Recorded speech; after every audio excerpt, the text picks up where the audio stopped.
Welcome to the Manifestation Lab. This is your host, Kelly Howe.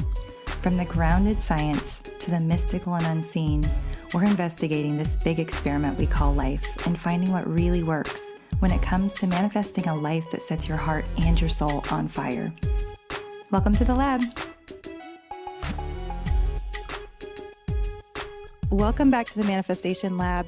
Super excited to talk to my guests today. I have been planning on and intending to find an astrologer that I can trust and get to know and ask all these big questions, because I don't know if you're like me, but there's a lot of WTF energy in me right now. Like, what is happening? And I can tell that it's outside of me because my normal and even off the beaten path, like healing practices and regulation practices and intention setting just doesn't quite feel like it's landing in the same way. So welcome to the show. We are talking to Marci. Is it Wiegand? Am I saying that right? Wiegand. Yeah. Wiegand, Marci Wiegand, and she is the astrologer behind Starlight Astrology. And I know Marci, like so many of us on this path of awakening and leaning into healing practices and things like astrology, that you found what you do based on a challenging time in your life. So welcome to the show. I can't wait to hear more about that. And I'm just really excited to get in and ask you a million questions.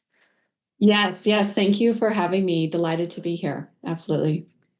So Marci, can we just let's start with what is happening right now. I know we just had a huge shift and Pluto has transitioned into Aquarius, and we're going to get more into that the next time we've talked. The next time we talk and get together, we've already decided we need to do more than one episode because we've got so many things to talk about. But generally speaking, like, what is going on right now? Because things just don't feel settled right now. Yeah. So it's a couple things. Number one, we are just coming off of a lot. And one of those things is Mercury retrograde. Now, I'm sure you hear in, pop astrology and all the socials and everything, you hear about Mercury retrograde. It tends to get a lot of attention.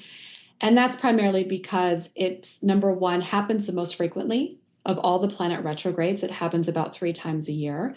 But second, because sometimes it's a little bit more noticeable. And it's noticeable because, number one, it's what we call a personal planet. So Mercury, Venus, and Mars, those are considered our personal planets. And when those go retrograde, we tend to feel those more directly within ourselves. But also, we are coming off of a full moon happening in the sign of Gemini. Now, Gemini is what we call the busy bee of our zodiac system. So that's the sign that loves to make connections, to communicate, to reach out to multiple people, and is all about more is more. Instead of more is less or less is more, from a Gemini perspective, more is more. So the more touch points they have, the more ability they are to learn and to grasp and to absorb, but then also to teach and to communicate in some way, the happier they are. So what tends to happen at this time of year in general is, it's Sagittarius season. And then we have, which also is kind of it's a fiery sign. So it's ready for action. It really wants to go on an adventure. And then we have a Gemini full moon happening at the same season. So we just came off that on Sunday.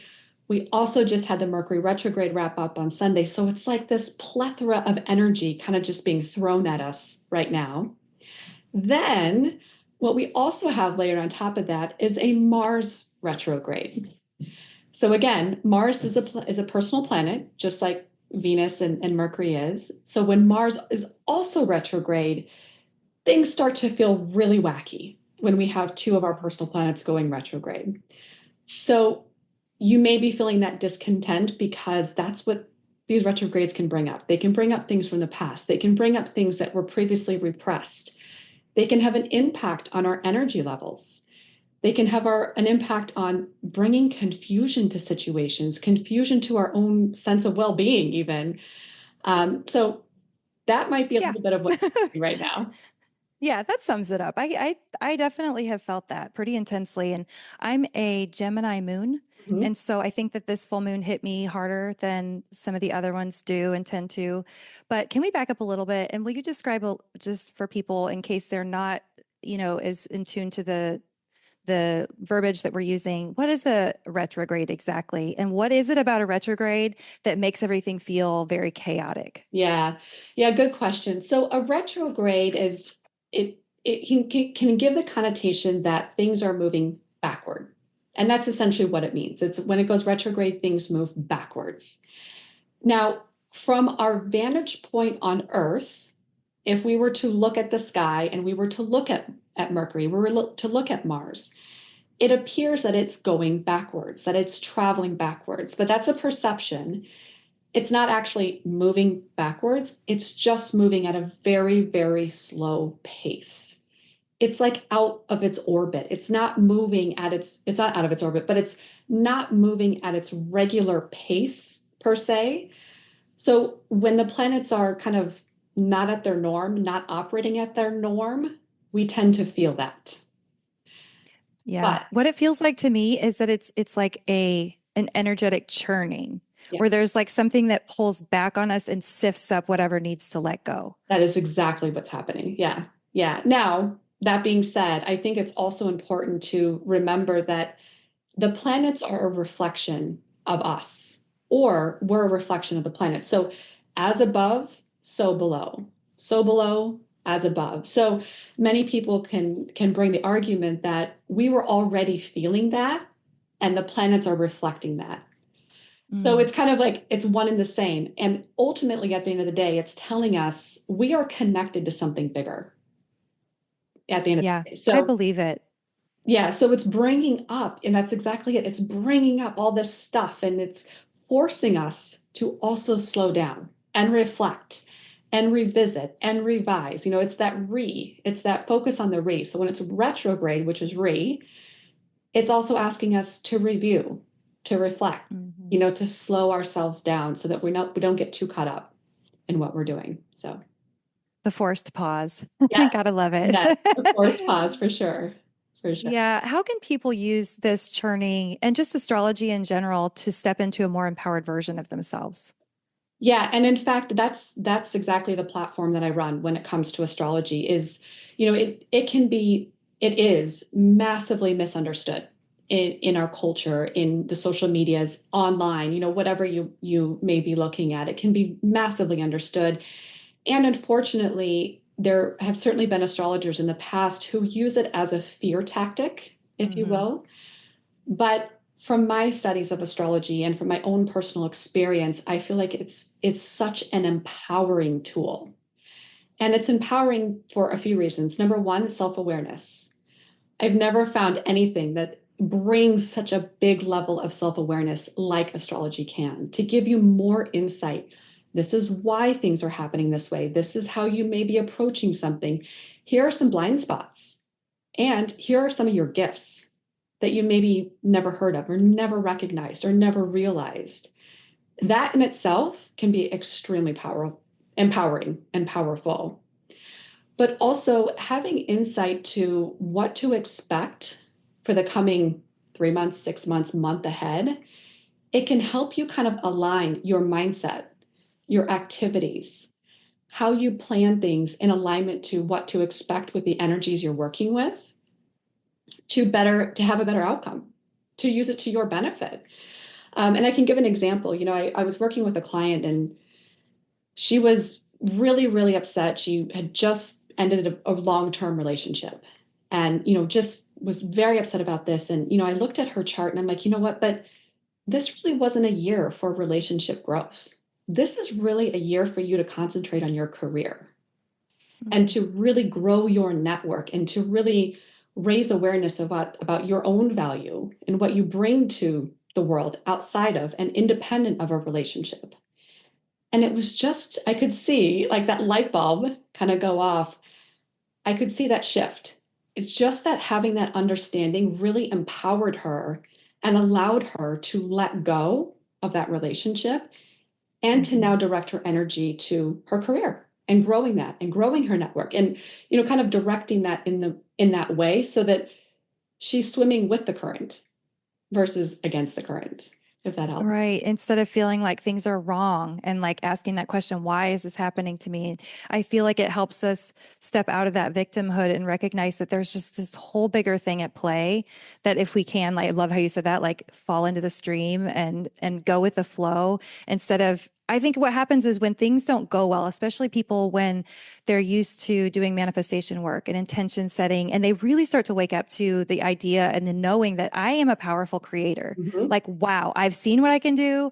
I know what I can do. But then it's almost becomes part of our egoic manifestation where we feel like, well, I should be able to manifest everything that I want. And I no longer believe that that's true. I used to believe it was true, but I'm now in this place where it's like, well, if it's aligned with your soul and what you came here to do. And I think astrology is such a cool way to align with that and to surrender to it and recognize that there is this bigger patterning at play where we're one with the universe and it's just a very surrendered space, I think. And I know I sent you my information for my chart because I could tell, I'm like, there is stuff going on. And honestly, I don't know what my chart looked like, but I think probably my big transition started in like 2020, and it's just been hit me like boom, boom, boom, boom. It's like every time I start to feel grounded, it feels like something outside of me shifts. And then I'm working through a whole nother layer of like breaking down ego walls and finding my grounding again and awakening to different aspects of my intuition. It just feels like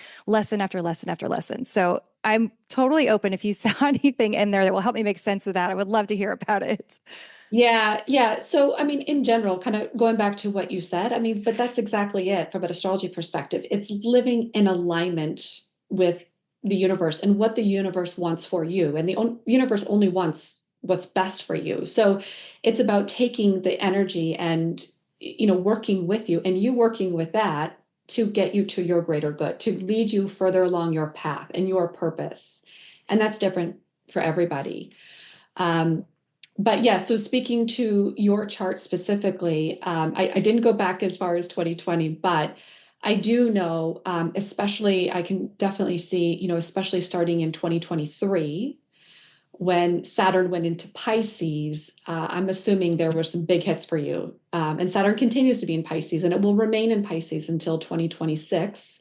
It is going to go out of Pisces for a little bit. It's going to dip into Aries here in the first part of 25, but then it's going to dip back and then it'll be back in. But regardless, for your chart specifically, having Saturn in Pisces, it's a tough one. It really is. I'm Okay. not going to sugarcoat it, but it's all Yeah. about kind of helping you restructure and bringing more stability, especially to who you are, how you show up, how you want to express yourself, all of that, and how Mhm. you want to show up in the world, essentially. So it's really kind of presenting you. Saturn gets a bad rap. Saturn can be Mhm. known in the astrology world to being a really tough planet and people facing some tough lessons, and that's true. It is true. But Saturn is also known as delay but not deny. So it's Mm. asking you to put in the hard work now for future benefit. It's asking you to invest the time, the work, the resources for future gain to really help Mm. establish a very solid foundation for your future. That's essentially the message of Saturn, which again, it's sometimes you're like, yeah, no thanks. I don't need another lesson. Yeah, I can relate to that. It's I can have a sense of humor about it, but it really has been like, oh, okay. It's like I get over one hurdle and I'm like, surely that's it for now. But I think all of that completely resonates. And I would say that there's so many areas where I feel like I have put in so much work and then I'm not really like seeing the benefits of it right now. So this actually makes perfect sense. And it gives me hope that this is marinating and will really start to pop off after this Saturn leaves Pisces in 26. We've still got a while. I know Yeah. it's tough to take that, but that's exactly it. Like it requires the hard work now, and then you get the future payoff. So the good news is that it is going to dip out of Pisces in 25. I want to say it's end of Marchish timeframe, if I remember correctly. Um, but let me see if I wrote that down. No, okay. But yeah, it'll go back into Pisces. But the good news is also you're on the tail end of it. So there is a light at the end of that tunnel, that Saturn tunnel. Awesome. Yeah. Awesome. Thank you for saying that. Yes, I definitely will follow up with you more after this too, because I have no doubt that I just seeing that, like you said, it's sort of like it just puts on a little light bulb so you can stop feeling like, oh, I'm doing something wrong or I'm off track. And that I think has been something that I'm feeling like everything feels a little harder Mhm. than it did for so many years. And so then I'm questioning everything. I'm like, maybe the way I'm doing this isn't right. And maybe, gosh, if this isn't working for me, how is this going to continue to work for my clients? And I say that, but it's like my clients are still having the results Yeah. that they do,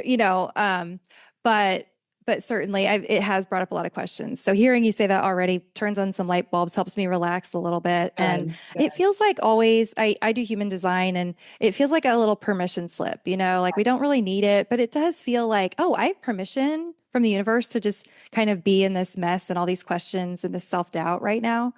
Yeah, and I wanted to mention that. I'm glad you just said that because self-doubt is also a big Saturn theme. And even Mercury retrograde, depending on where that retrograde is happening for you specifically in your chart, that can also bring up feelings of self-doubt. Like again, those retrogrades are meant to help us slow down and rethink. And in many instances, that's a very positive thing. It allows us to rework something that potentially we didn't see wasn't working, or it kind of helps us like, okay, let's take a pause before we move forward, which is great things. But the other side of that is it can also create a little bit of stress sometimes because it Hmm. is bringing up these feelings of self-doubt and people questioning, am I on the right path? Am I doing what I need to be doing?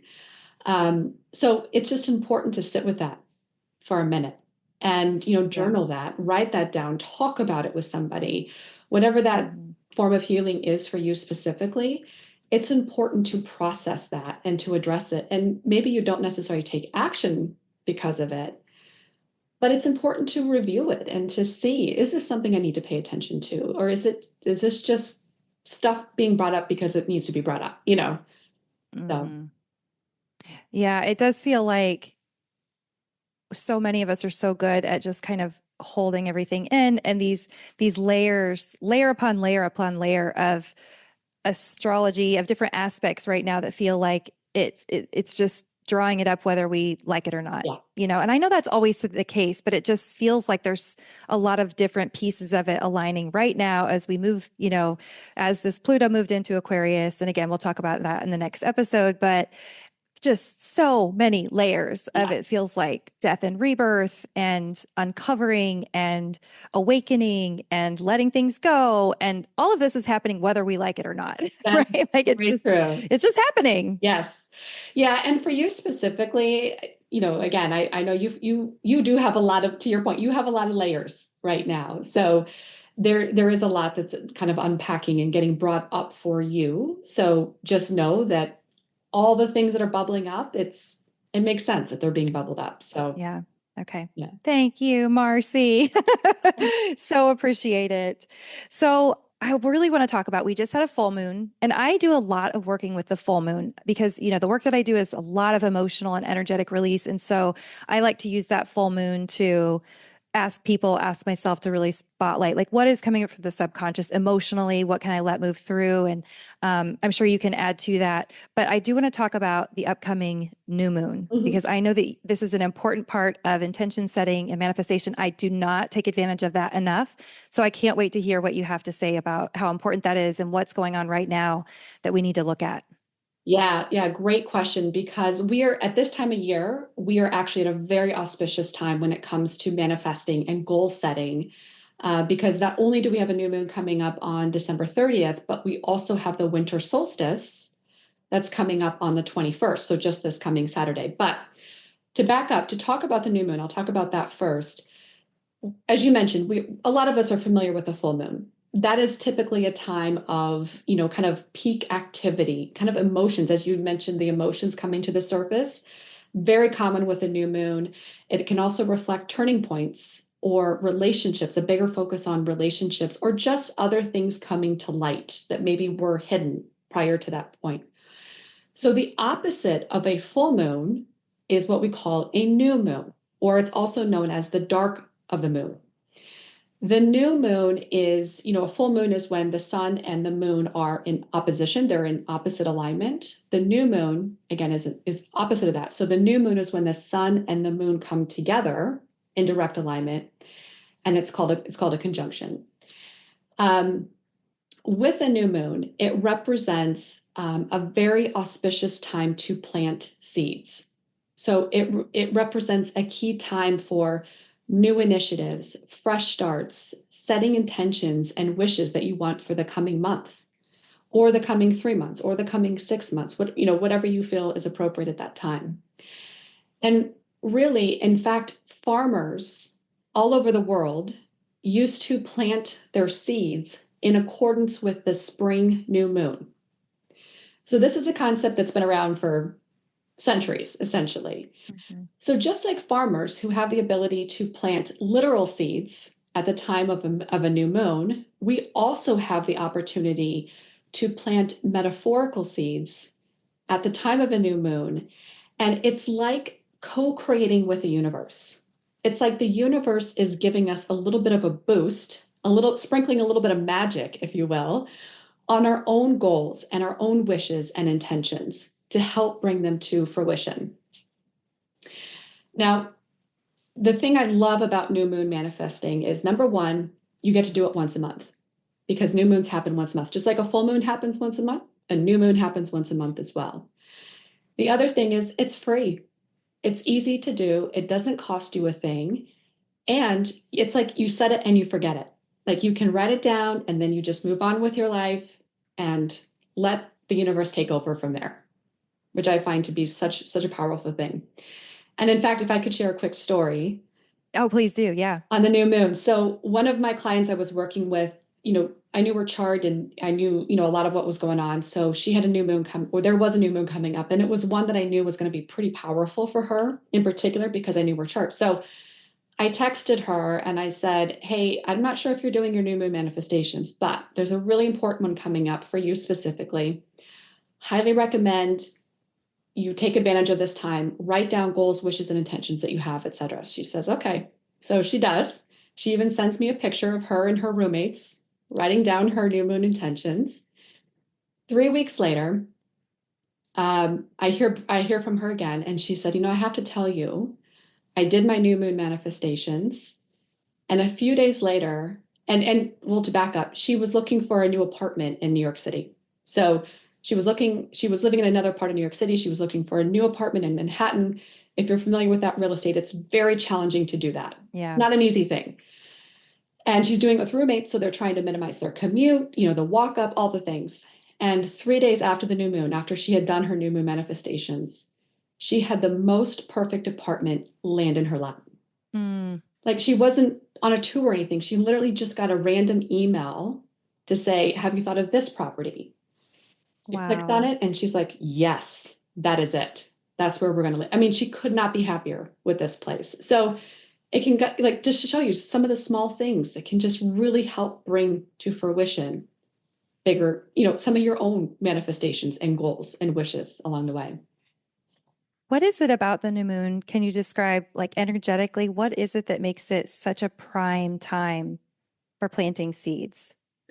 Well, because when you think about like the cycles of life are connected to the cycle and the stages of the moon, if you will. But the moon is just more at a much, much more micro level. So you have a new moon that grows into a full moon. So it's like you start small, it grows into the full moon, and then it wanes again back into a new moon. So it kind of just represents like the darkness, planting a seed, and then allowing the sunlight to help it grow, similar to how you see a full moon manifest. So it's just part of that overall manifestation that allows you to kind of set your intentions at that new moon and then watch it grow over that month time period, or again, 3 months, 6 months, whatever that might be. Okay, so this might be TMI for people, at least not for the ladies, but if there's any guys listening. But I was, you know, I mean, just in the last like 5 or 7 years, really understood like what a lunar cycle was, I just feel like for some reason that was not part of my education, but we get our menstrual cycle, and when we are really in tune with nature, it is intended to flow with the lunar cycle, right? Yeah. And so I'm just putting this together. I'm sure I've thought of this before, but you're talking about new moon and planting seeds. And that is literally the time when we are the most, if we're aligned with the lunar cycle, Yes. which just in the last few years, like I never have been my whole life, but I am now after a lot of the healing work that I've done. Mhm. And literally that, 2 weeks after a full moon is the new moon. And that is when people ovulate. Yes. That is when you're the Yes. most likely to get pregnant. I mean, Yes. you only have like what, 48 hours or something. Yes. So, I mean, you're right. Like this is nature. This is what this is. I've never quite like put that together, but my mind just had a like Yeah. aha An moment. epiphany. So Yeah. Yeah. yeah, thank you for that. It's like I had these floating concepts around and you just like locked it together for me. Oh, So good. Good, good, good. yeah. I was just going to say, just to kind of finish off on the new moon conversation. So, one of the, like in terms of process, and you just mentioned it, the 48 hours. So yeah, I advise my clients, right after the new moon goes exact, in that 48 hours afterwards, is to take advantage of that time and write down your goals, wishes, and intentions. And again, that can be anything. It can really be anything. But what I do also recommend is to be sure that it's written down. So Okay. not texting to yourself, not typing it in your laptop, but to physically write that down. There's just something powerful about being able to write down your goals, wishes, and intentions and letting that percolate, if you will. The other thing I would mention too, along with that, is to keep it worded in the positive. So, we can get caught up with, I want less of this. I want to lose this. I want to lose 15 pounds, let's say. That's something I hear often. But Mm-hmm. instead, it's important to kind of turn that around, to phrase it in the positive, to say, I want to be at a healthy weight, or I want to increase my gym time, or I want to have more nutritious meals. Whatever that looks for you specifically, it's about switching it to make sure that's worded in the positive so that it's not on, like, it doesn't bring negative results, if you will. Mm-hmm. And then I would also mention keeping it focused on you, yourself.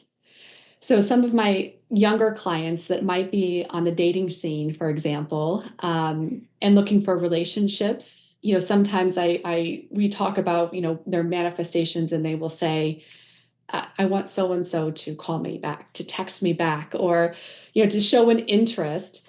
But one of the things I try to remind them of is, remember, this is about you, and trying to manifest about someone else, it's not going to work.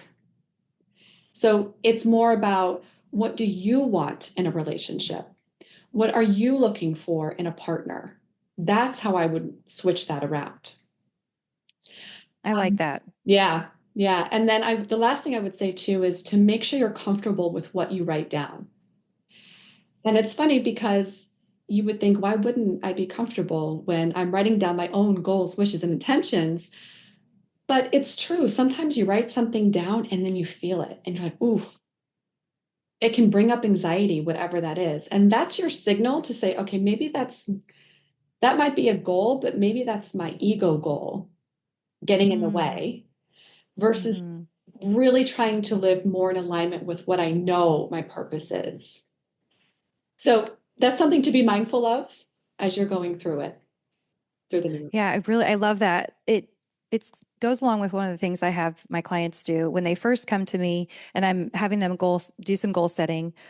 Um, I'm asking them, well, what is it that you want? And I just keep asking that question over and over again. And what is it that you want? And what do you get to feel? If you get that, what do you get to feel? And we keep drilling it down to kind of letting go of the micromanaging of the Yeah. universe and being like, what is it really that you want to feel and experience? Kind of letting go of the details. And I know the details can be important, but that sounds like that's what you're talking about. So is the new moon an amplifier for that energy? Mhm. I just got like a vision of that when you were talking about it. And so it's like, even if something isn't out of alignment, if you're feeling uncomfortable with it, it's going to kind of amplify that Mhm. Yes. discomfort. Yes. That's I had a vision of that as you were talking about it. So it's like maybe for another time to work through the resistance behind why is this an ego thing, or is there some sort of fear behind this? right. But for the new moon, focus on like what feels juicy and good. Yeah, What is the energy I want to amplify right now? that's And right. how can I allow myself to step into that? Yes. 100%. Yes, that's it. Exactly. That's it. I love that. I love that. So Marci, let's talk about, unless you have anything else to add with the new moon. No. Like I said, I'm super excited to I'm just really stubborn. What I've realized is it's like I have to talk to somebody. I have to have my own experience of learning about it before I will put something into practice. And I just, for whatever reason, it's not that I've never done new moon manifesting and intention setting, but it just hasn't been like a top priority. Mhm. But I'm excited to put that into practice more. And I think I just, for whatever reason, needed to talk to somebody about it and Yeah. plant that seed in a different way. Yeah. But talk to me about the solstice and the power and what's going on with the winter solstice that we're getting ready to experience. Yeah. Yeah. So 4 times a year, we have a solstice or we have an equinox, which represents ushering in a new energy, essentially. But you'll notice it's also very well timed with the seasons that we recognize. So spring, summer, fall, winter. This winter solstice, so we have the winter solstice on December 21st, and then we have the summer solstice that happens, I think it's like June 22nd, around that time frame. Now, the solstices are, represent the longest day of the year, which is the summer solstice, and then the winter solstice is the shortest day of the year. And it's really because it's the darkness, it's the longest night of the year, essentially. It really represents an opportunity for us to rest and reflect. It's really meant for us to look at our shadow selves. And when we say shadow selves, that doesn't need to be heavy or hard or looking at tough emotions per se, but it's really an auspicious time to take a second to think about, what am I ready to leave behind in 2024? What do I want to help grow in 2025? Because just like we're talking about the moon and the new moon and the full moon, you can apply a similar methodology to the winter solstice, which is again kind of the darkness represents kind of like a new moon, to the summer solstice, which is like a culmination point, also the brightest day of the year, which can also represent kind of similar to a full moon. So you can kind of layer in that same methodology. And the winter solstice, and it's been something that's been celebrated for decades, for centuries even, where it's considered a festival. People will go out and celebrate, and it's even been known to, people would light a log on fire to bring lightness to the dark. I mean, that was kind of the symbolism of the winter solstice. And in a similar way, you can do the same for yourself. Like, let me light up what is maybe hidden. And again, not to be gloomy and dark, but really, what were some tough lessons I had this year? What were the learning points? What do I want to take into 25? And what do I really need to let go of? It is such a critical time for that, such an important time to be able to do that. And this winter solstice, which again is happening on the 21st, really, really positive astrology happening at the same time, which is just like a nice little boost to help you kind of reflect and take those intentions into 2025. That's exciting. Can you tell us any details about what makes it positive astrology for this specific winter solstice? Well, I mean, I could get really geeky here for a second, but Go for it. yeah, some of the positive astrology is, number one, this always happens with winter solstice, but it is Capricorn season. Capricorn season tends to be really good grounded energy. Again, as I mentioned at the very beginning of the call, we're coming out of Sagittarius season, which is like all about the adventure. Like, let's go, let's see what we can do, what we can explore. And we have the Gemini full moon, which is the busybody of the zodiac. And then we shift into Capricorn season, which again it's an earth sign. It's so much more grounded, and it just kind of helps us settle a little bit. Not to mention, this is the first winter solstice that we've had in 20 years where Pluto is not part of Capricorn anymore, because Pluto has now moved into Aquarius. So Pluto can do a lot in terms of unearthing things and helping you transform things. And we no longer have that energy happening at the winter solstice. So it's really good from that perspective. And then lastly, I would say too, we have a very beautiful trine happening between Venus and Jupiter. So Venus is the planet of love and beauty and relationships and sweetness and relaxation.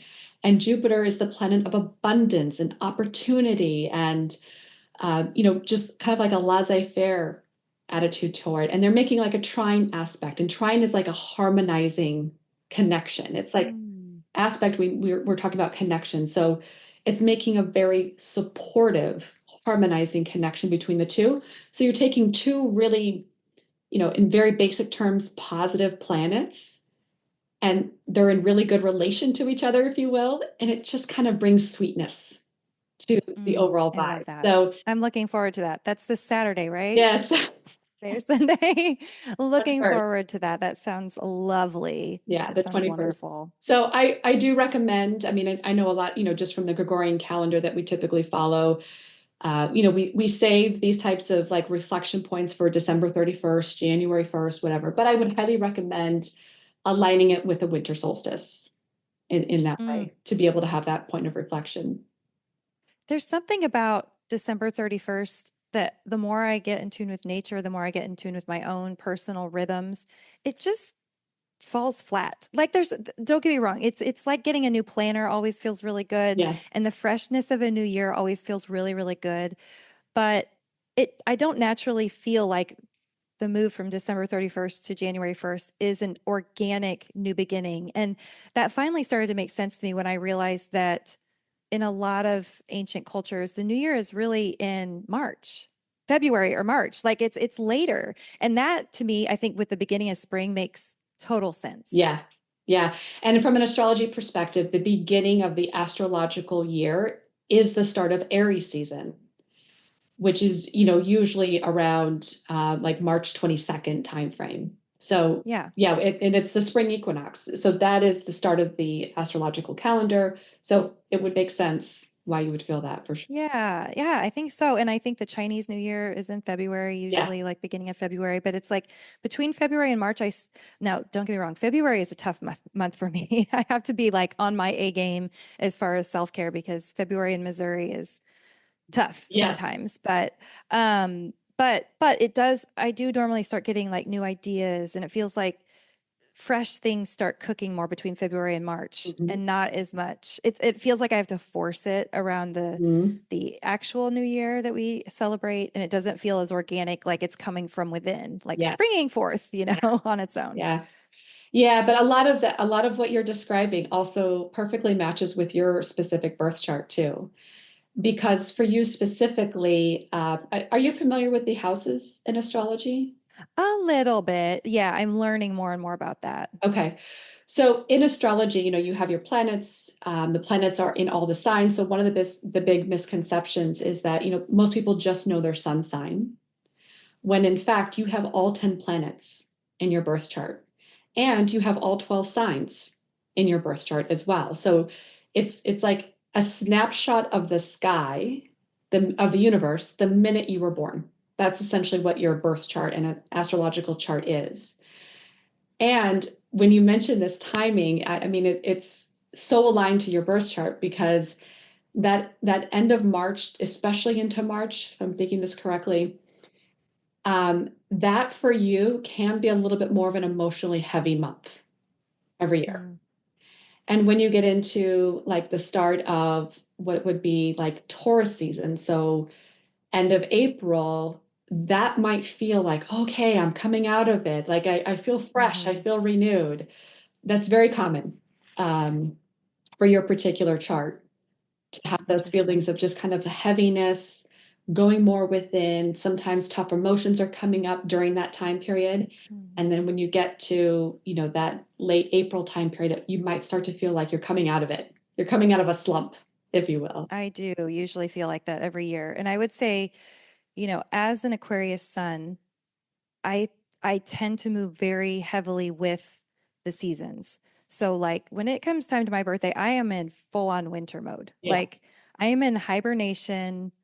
I'm in hermit mode. Like, I feel like I could just sleep all the time. And then when spring comes around, it's like very organically right. And I know everybody moves with it, but I think something about being an Aquarius sun, I don't know, I've just made that up maybe, but it feels like because my birthday's in those winter months, like I experience that winter energy so intensely. Yeah. Um, and it moves right along with the seasons, just right on track. And Yeah. I'm like, oh, yep, it feels like spring now. Yeah. Thank God, because I'm done with hermit mode. I need to get back into action. Yeah. Yeah. Definitely. Definitely. Very common. Very common. Yeah. Marci, what was happening in your life, if you're okay talking about it? I always love hearing like origin stories. Like what was life like before you found astrology and what led you on this path? Yeah, happy to talk about this. So actually, I fell into astrology through a funeral, if you can believe it. Oh, wow. Yeah, so I'm very lucky. I had grandparents my entire life. They were very active in my life, and up until a few years ago, I had them all. All four of them were living. So they Oh, all lived wow. very long lives, which again, very, very blessed. But a few years ago, I went to my grandfather's funeral. He passed away, unfortunately. And, one of the best things about a funeral is it allows a lot of people to come together again. And at that funeral, I had a chance to meet with and speak with my cousins, cousins that I just don't get to talk to very often. I see them maybe once a decade. And after that experience, I was like, wow, my cousins are doing some really incredible things. And incredible things like social work, speech pathology. One of them is a will and trust lawyer. Another one's a psychologist. Like to me, it was just like, wow, the work you're doing is so impactful and you are helping people. And at the end of the day, um, you're connecting with people and helping them get to a better version of themselves or helping them through a challenging time or whatever that is. And it was such an awakening for me to think about what am I doing every day? And I kind of gave that a lot of thought and no disrespect to my corporate job, but I had a corporate job and while I did enjoy it and there were definitely components of it that I really really liked, at the end of the day I'm like I feel like I'm just moving paperwork. I feel like I'm just doing contracts all day. I'm really missing that human connection. I need to do more. It was like this overwhelming, compelling feeling like I have got to connect with people in a more meaningful way. That is the only thing I can describe it as. Now, if you look at my chart at that exact time period, it makes complete sense. Like what was working for me all of a sudden no longer works for me. And it was pretty Mm. dramatic in that way. So I didn't know it was going to be astrology. It wasn't like I woke up and knew that this was what it was going to be. But I just knew I was not content. I knew I needed to do something different. I didn't know what that was, but it had to be different. So, just going on with life because when you don't know the answer, you just put one foot in front of the other and you just keep going. And, the algorithms of Instagram, if you will, I stumbled upon a couple astrologers on Instagram and I was really drawn to their content because they weren't just putting out another horoscope like a lot of astrologers do, but they were actually trying to do it with the intention of teaching astrology. And I didn't know a lot about my birth chart. I was able to pull it up, but I didn't really know what it all meant or how to put it together. And the one astrologer in particular, she just had one little snippet about the meaning of Uranus in your birth chart. And I read it and I was like, oh my gosh, this is why. So many answers came to me in that moment. Like, this is why I am the way I am. Like this answers so many questions. And that's just one little snippet about one little planet in my entire birth chart. And then it was like a hunger I couldn't control. But I was like, I need to know more. I need to know everything there is to know about this. And so one thing leads to another, and I was able to enroll in a course with one of the astrologers, and it just blew my mind. It was just like, this is incredible. This is just incredible. The empowerment that you get from this, the insight, the validation, all of it was just so incredible to me. I'm like, yes, this is it. So I took the course. I read a ton of books, and then I'm like, all right, I'm going to start meeting with clients to see how this goes.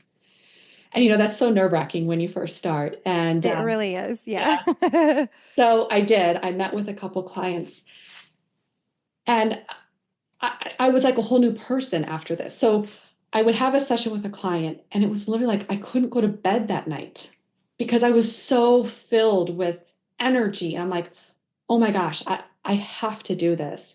Or I had a couple sessions where I physically was able to connect with somebody and move them, like move them to tears or move them to, and not in a bad way, but like you can see the light Yeah. bulb going off and the validation that they just got. And it was just so fulfilling to me to be able to connect with someone and interpret this language of the cosmos and to help them. And here I was doing exactly what I knew I needed to do. And it was like, yes, I have to do this. And again, and it was definitely a right turn off of the path I was on, but it also just came so clearly to me that I need this. And this is what I need to Mhm. be doing because it was just so empowering for both of us in those Yeah. things.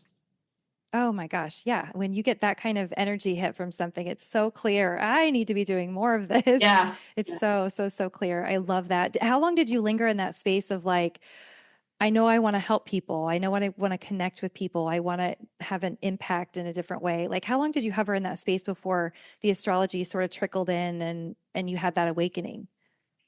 Yeah, it was probably a couple years, quite honestly. And I would say before the actual funeral. So the funeral was like the turning point. Before the funeral, it had probably been close to about 18 months where I was just sitting in like this very uncomfortable space of something's not right, but I can't put my finger on it. What used to be okay for me is no longer okay. What I used to love about my job, I am like scraping by trying to get my job done because I used to love this and I used to eagerly log in the morning and get my stuff done, and now it's taking me like 4 cups of coffee to do that. Mhm. So unfortunately it was like an 18-month time period where I was just like, something's up, I don't know what it is, I don't have the answer. But again, you just kind of put one foot in front of the other. But it was that funeral that was like, okay, I got a piece of information. I just know I have to do more and I have to connect with people in a more meaningful way. That's all I Mhm. knew, but at least I knew that piece. And then after that, it was probably 4 months before I stumbled upon astrology and enrolled in the course. And then the course itself was like 3 or 4 months, maybe 4 months long. And then, slowly after that, continuing to build and build and build. So yeah, so Yeah, it you was, you mentioned you mentioned the planet Uranus, and I don't know a lot about Uranus. Could you talk about the aspects of that and like what kind of energy Uranus brings to yeah. who we are and what we're experiencing? Yes. So Uranus is an outer planet. It's considered an outer planet. So it's in the same category as Pluto and Neptune, those kind of outer planets. And they bring about sometimes more generational changes, more generational shifts, because they typically stay in a sign for a longer period of time. So you don't always feel the effects of these outer planets as significantly because again, the personal planets personally felt. These outer planets you don't necessarily feel them all the time. But Uranus in particular is a planet known for innovation, for technology, for having a bigger focus on humanity, like thinking about the collective. It's less about you and it's more about what does everyone else feel. It's also the planet known for surprises. It can also bring out chaos, unwanted chaos, surprising news, a surprising change of events, a left turn here, a right turn there. Um, that's Uranus. It can be a little disruptive in that regard, but also it can really usher in welcome change. Mhm. And I know we were going to talk about this next time, but I feel like we're just right there. So you were in what we call a Uranus opposition Mhm. when you had this funeral happen, Yeah, and then this 18 months where you're like, Life is just something's different. yeah, I can't do life the same way. It's like I can't unsee what I've seen, and now I need to shift something. yeah. So talk about that, like what happens with that Uranus opposition. This is a new term for me. It's a new point of learning. So I'm excited to hear what you have to say about this. Yeah. Yeah, it's a pivotal time. It is definitely a midlife marker, if you will. So you may also know a Uranus opposition. It's commonly heard of in pop culture as midlife crisis, quite honestly. Um, I don't like to use the word crisis because it just insinuates negativity and, all the things, but that's essentially what this time period is. I like to refer to it more as a midlife awakening because again, I like that. yeah, Uranus is about surprises and left turns and right turns, but again, sometimes a little bit of chaos along with it.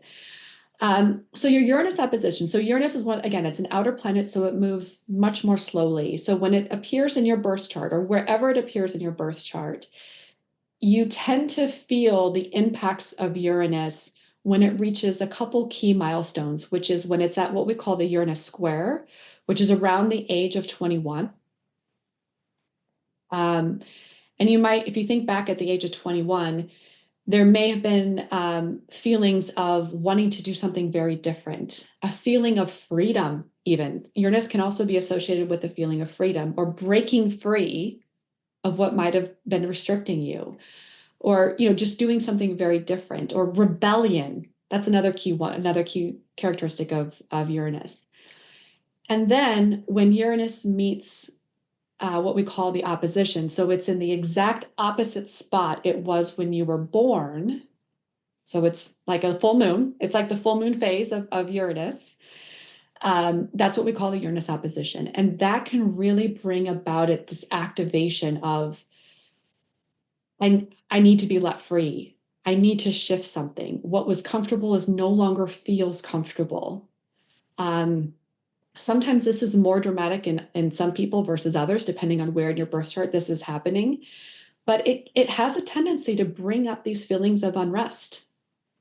And it's kind of in my opinion, it's kind of the universe's way of forcing you to check in with yourself. Are you living in alignment with your overall purpose? Are you living true to who you are? What's missing? What needs to be let go? And it's forcing you to ask these questions and to answer those questions and potentially make a shift accordingly. Would you say, just in your experience working with clients, is this a pretty noticeable time period for pretty much everybody? Or like if somebody's, quote unquote, really on their path and they're really living through their astrology, are they not going to notice it? Because I mean, I feel like for me, I don't know exactly, but I'm assuming that I'm probably in this or just coming out of it. Yeah. But it feels like it's been pretty dramatic, Yeah. where it's like you said, it's like I I can't quite put my finger on it, but something's not right. Like something needs to shift. I don't know what that is yet. It's very confusing. And Mhm. as I mentioned, it's like my normal tools just, aren't doing anything. And I have to believe it's because it's just an energy and a force that is outside of my control slash part of my, you know what I mean? Like Yeah. it is me and I am it, but it doesn't feel like I have a whole lot of control over it. I just need to let go. Yeah. So if somebody's really living in alignment, is this going to like fall under the radar, or is this just pretty consistently like a moment where people are like, what the hell is happening? Yeah. That's a great question. I definitely want to do more about this because I mean, when I say more, I mean more research around how this is experienced, because I know in my own personal experience, this was significant. It was significant. Now, but everybody's experience with it is going to be a little bit different, and it can vary because of many factors. Number one, where is Uranus placed in your birth chart? So when that opposition does happen, it can impact how much it's going to impact you. For example, for me, Uranus is in a pretty prominent place in my birth chart. So when the square happened, when the opposition happened, I felt it big time. It also is impacted by the rest of the astrology that's happening at the time of your Uranus opposition. So I mentioned earlier when we were talking about your chart in particular, and we have Saturn going through Pisces, and I mentioned that's like boom, boom, boom, boom. That's hitting a lot of your planets in a very tough part of your chart. So you're probably feeling the combination of both things happening. So it Mhm. feels magnified for you right now because there's other things going on in your chart that's contributing to this kind of feeling of unrest. So it varies person by person. I think some people do feel it pretty intensely, but Mhm. also some people have a bigger awareness, or some people have less of an awareness, which means they feel it, but they kind of just push it to the side. So they just kind of carry on and you never know. You never know they're going through a Uranus opposition because they're not talking about it. So it's hard to say specifically for sure this person's going to feel it, they don't feel it, because there's so many other things at play as well. Sure, that makes sense. So typically, what is the age when somebody goes through a Uranus opposition? So it's usually between the ages of 42 and 44. And the thing with Uranus is that, again, it's a slow moving planet, so it takes a long time, but it also goes retrograde, just like, what we were talking earlier about Mercury. So it will pass over your Uranus, your natal Uranus placement, and then it's going to go retrograde. So it's going to go back over, and then it's going to go over it again. So usually there's like 3 hits over a Hmm. 2-year time period. Now, All again, right. exactly, I know that's not great news, but again, it does get a little bit easier every time it goes over. And it's not an everyday thing per se, because it is an outer planet. It does get triggered by some of the slower moving planets that come along, or the new moons or the full moons, whatever might be happening in that area. But yeah, it can last a while. It can. Okay. So, I think we've covered some of it, but if there's anything else that comes up, definitely let me know. I am talking to a lot of women right now who are feeling everything that we're talking about, apathetic, confused, yes. feeling like they have no motivation, feeling like, what am I doing? What, like, am I supposed to be changing? If I was, what would that even be? I don't want to, I've spent so much time building this thing. Why the fuck would I want to leave it behind now?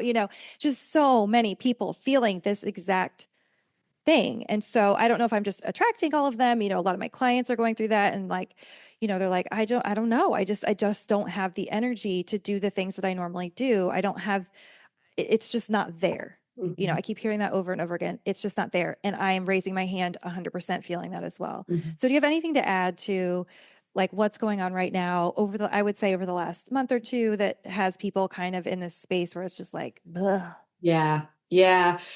So much of what you describe is a result of this exact time period, this December month. And if I had to target it even more specifically, I would say this Mars retrograde. So the Okay. good news is we're coming off of the Mercury retrograde, the Sagittarius season, which tends just to be a little bit more static, staticky and busy, if you will. But Mars going retrograde is a little bit more rare. So Mercury goes retrograde 3 times a year. It's somewhat common. We hear about it a lot, et cetera. But Mars only goes retrograde once every 2 years. So it's a little bit more of a rare occurrence. And during that time period, it impacts our energy. So Mars is the planet of ambition, of courage, of asserting ourselves. And when it goes retrograde, that has an impact on our energy level, on our ambitions. It causes confusion. Like you think at the start, maybe a month ago, you felt very sure about where you are in this position, where you want to be, very clear. And all of a sudden, all this stuff is kind of getting reworked, and you're feeling like, I don't know anymore. This is confusing. And that's Mars retrograde. It's kind of bringing all that up. Frustration. It can also lead to impulsiveness. Like you just get so frustrated, you just do whatever you need to do, just to end that level of confusion. Um, but There's like a desperation, I feel like yeah, almost like I have got to figure this out. Why can't I figure this out? yeah, Why can't I shift this? yeah. And that is absolutely Mars retrograde at play. Now, uh, Mars retrograde tends to last longer than a Mercury retrograde. Mercury is relatively short. It's only about 3 weeks. Mars retrograde is close to 2 months in its duration. So it started at the beginning of December, December 6th to be exact, and it doesn't station direct until the end of February. So it's a little bit longer. I guess that's closer to 3 months. But but that's kind of speaking to what people are feeling right now. The best advice I can give during a Mars retrograde is to know that it's happening. You're not crazy to be feeling these, but also to allow yourself to rest because you just don't have that energy. You really don't to continue. So it's so important to allow yourself to rest, to try to process these emotions. A lot of times there's gold that comes from these retrograde periods. So you have to kind of sift through all the things that are being raised to find those nuggets of gold, because it might actually set you on a completely different path. that you hadn't even thought of just a month ago. And it's really important because that might be the right path, like the way you never thought of. Now, this is actually setting you on the right path. Um, so it's important. Now, what I will say too is, especially for Virgo risings, that's you, you're a Virgo Yep. rising. This is the Mars retrograde right now is really, really tough because it's happening in your 12th house. After January 6th, and even for Virgo risings, really after like January 8th, things are going to start to feel a tad bit easier. Yay. You're not out of the clear, not like a home run. Woohoo! Just a little bit. I'll take it. Yeah, but you may start to feel like a less heaviness. And then unfortunately for the Leo risings out there, they're going to start to feel a little bit more of that heaviness and the exhaustion, the uncertainty, the kind of repressed emotions coming to the surface. That's going to be when they're going to feel that. And that's kind of what Mars, it can stir up all of that, especially when it's in Cancer. Cancer is a very emotional sign. So it's going to stir that up. But again, for all the women you're working with, it is absolutely normal. You're in good company. This is being felt across the collective, some more impactful than others. And we'll get those answers. We will. We'll get that direction. It's just not going to be until the spring of next year. To have some patience. Yeah. Yeah. Yeah. Some patience. So all of my high achievers out there. Yes. And really, I mean, it's interesting, isn't it? Because you mentioned rest being such an important part of the solstice Yeah. and, pulling back and going within. And then we've got this Mars retrograde where it's the same kind of energy. And isn't it interesting that the holidays are usually so much hustle and bustle, Mhm. So we have these prime times of really leaning into that rest and that, pulling back and nourishment and hibernating. And so I guess let's just plant a seed that Mhm. let's carve out more of that time this Yeah. year. Yeah. You have Let's, permission. I'm hmm giving everyone permission to yay. not, you don't have to go to all those holiday parties. You don't. You really don't. No. Whatever that is for you, like, and I see that too with some of my clients is like, I should be going to this. I should be, here come the shoulds, right? I Hmm should be doing this, but I just don't feel it. But if I don't show up, then they're going to be upset, all the things. But I'm here to Yeah. tell you, some of us are running on fumes, so we need that opportunity to Yeah. recharge. And it's important to take advantage of. Again, this is where Guilt free. this is the Guilt free. empowerment. Yeah, and this is where the empowerment comes in. Like, lean into this. Allow Hmm yourself that opportunity to rest, to journal out, write down those tough emotions or just confusion that's coming up, and then set it free. Which I know you're speaking to the choir here. I know that's easier said than done. Right. It is like same. But again, we can have a sense of humor about it, right? Where Yeah. it's like it really is coming up for us, for where we're going, what we're doing. And I always tell everybody, I'm like, and especially if you set some big intentions and you're serious about it and you're really ready to move in that direction, then that stuff has to get out of the way because you can't take it with you Yeah. where you're visioning and wanting to go. So it really is all these layers of resistance and churning and all the ick that's coming up and the lack of energy. Like I know it's for us. So I'm talking to you as much as I'm talking to myself. Yeah. And so what can we expect for we're patient, we're resting, we're going easy on ourselves, we're, you know, seeing the lessons and having gratitude for the challenges and all the things like what does March look like? You mentioned that this is when the energy shifts. So what do we get to experience in March? Yeah. So Mars again, end of February when Mars stations direct, more clarity. That's the biggest piece. We're all going to get more clarity on some of the things that have today are weighing us down, where we're getting a lot of confusion. Things are going to start clicking in March. What also happens in March, we have our eclipse season. Eclipse seasons are known for kind of ushering in change. So we have that happening in March. But what's also really exciting from an astrological perspective is we have the nodes, the moon's nodes, which are the ones that dictate the eclipses, are moving into new signs. So what that means, and trying to again, I tend to get a little bit geeky here, so I apologize. I'll rein you back in if you get too nerdy on me. I appreciate it though. But what that means is that a new area of your life is going to be kind of highlighted and ripe for change with the eclipses changing signs, with the nodes changing signs, I should say. We also have some of those outer planets that I was talking about. So Uranus, Neptune, Pluto, Saturn, and even Jupiter are moving into new signs in 2025. Not all of them happening in March, but throughout that summer time period, we're having some of those outer planets dip into new signs. So what does that mean? A lot of these outer planets, as I mentioned, they spend a long time in their respective signs. And so they only change. Like, for example, Uranus is once every 8 years. Neptune, I believe, is once every 12 years. And then Pluto's once every 20 years. So when they move, it's kind of a big deal.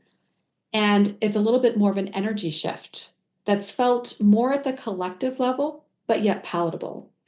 What's noticeable is when all of these bigger planets are shifting into these other signs, they're shifting into what we refer to as fire signs, air signs.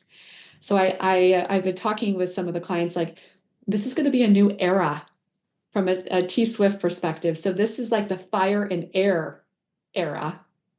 Okay. And, what that means is like, we might feel collectively like things are starting to happen.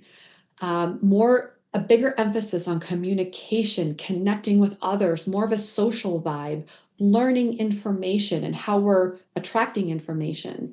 Technology will probably come to the forefront in a bigger way in 2025. Again, more initiation, more things coming where before we were in kind of more of that earth sign, which tend to be grounded and more about stability, and even water signs that tend to be more emotional and kind of intuitive and going within. But again, we're shifting away from that and into more of this like fiery, self-starting courage, moving forward, having ambition again. So it'll be interesting to see how that plays out for the collective. But in 2025, that's when these signs start to move into these planets start to move into these other signs. They're going to kind of dip back into their old signs before they come in fully in 2026. But it's like a preview of what's to come in 2025. So from an astrology perspective, it's exciting to see the shift. Yeah. Powerful. Yeah. Powerful. Okay. That is something to look forward to as we're being Yeah. patient and doing all the Yeah. things. Exactly.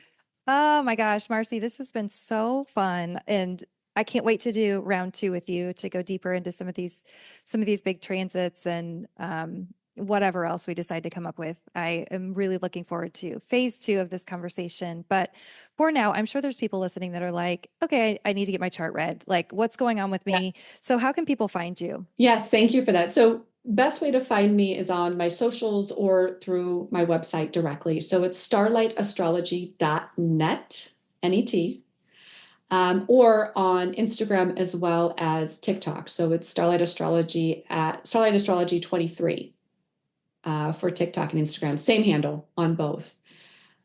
So yes, easy way to find me. And Beautiful. also from a new moon perspective, we were talking about the new moon. I love the new moon. I talk about it all the time on my socials when it's coming up. So you have head time or you have some, headway to be sure you get your journals out and get yourself ready to think about that. So definitely a great opportunity.